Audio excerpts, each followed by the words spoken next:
first one is modulus of x minus 4 upon x minus 4. So we should basically know what is mod of x. Mod of x is x whenever x is positive and minus x whenever x is negative.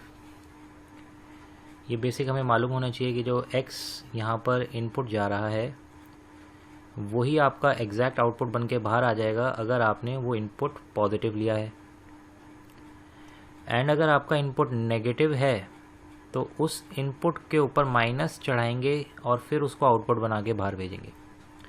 That means if suppose x is -2 then modulus of -2 basically करता क्या है, वो -2 के ऊपर already एक minus लगा देता है extra, so that it becomes 2 and we say -2 का मॉड होके आंसर +2 हो गया. But if the input is positive, let's say 3, तो it does not need any minus sign, it will straight away give the answer. Directly वही answer आएगा जो आपने input रखा था.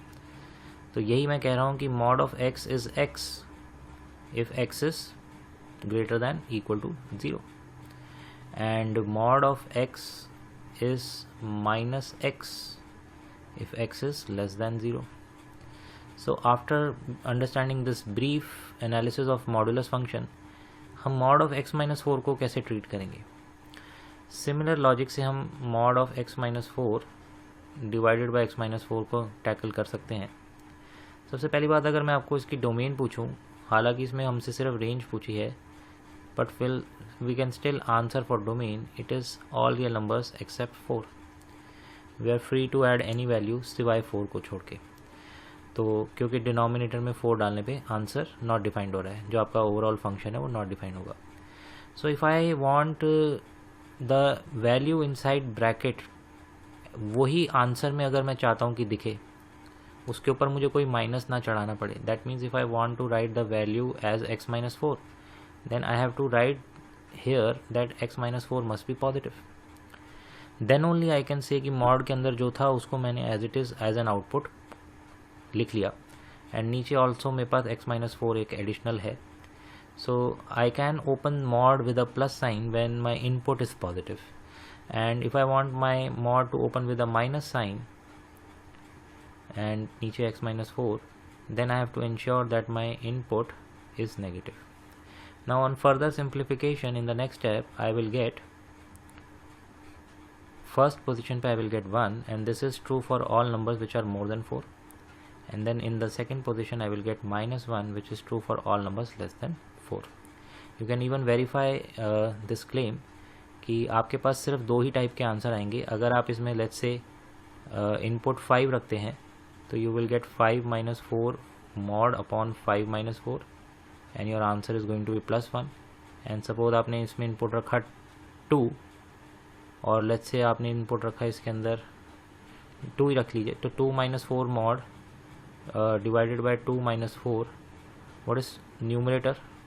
-2 का mod, and what is denominator? -2, and what is your final answer? -1, because -2 का mod +2 हो जाएगा ना. So you are getting 2 kind of answer. So therefore the range of this function is, I am writing it here, range of the function is y belongs to set of 2 numbers, that is -1 and 1. That's all. Now for the second part, 16 minus x square whole under root. सबसे पहले this expression is a square root expression. Let me consider this as y. Now this expression is defined for all values. If I ask you the domain, then इसमें जो domain आती है, I am not going to deeply discuss domain, then the domain is going to be -4 से 4. I cannot put any number which is more than 4 because it will make the value inside the square root as negative, and I cannot take anything which is lesser than -4. मतलब मैं यहाँ से भी नहीं उठा सकता कुछ भी और यहाँ से भी नहीं उठा सकता as input.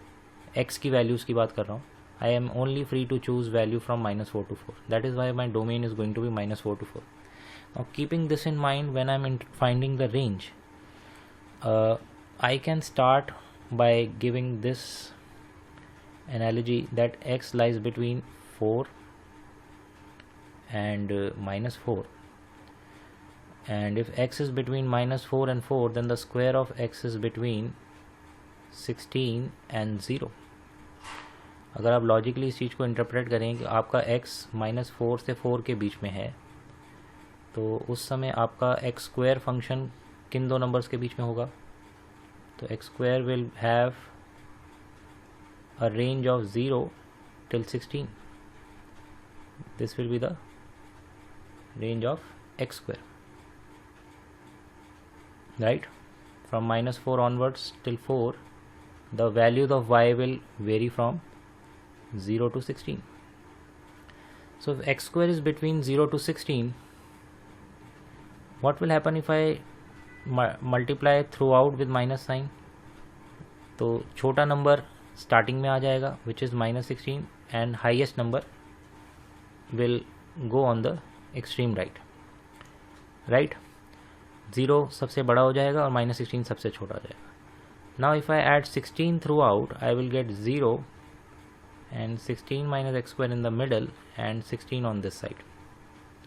And if I take square root throughout, I will get 0 and then I will get 16 minus x square का root, and यहाँ पे I will get square root of 4. And don't you think this is my function? ध्यान से देखिए, ये आपका function नहीं है y, और y की वैल्यूज़ की एक इंटरवल मिल जाना कि y कहाँ से कहाँ वेरी करेगा, उसी को रेंज बोलते हैं. So if you observe carefully, then this is your y in the middle, and this has the highest value 4 and least value as 0. So therefore range of the function is y belongs to 0 to 4.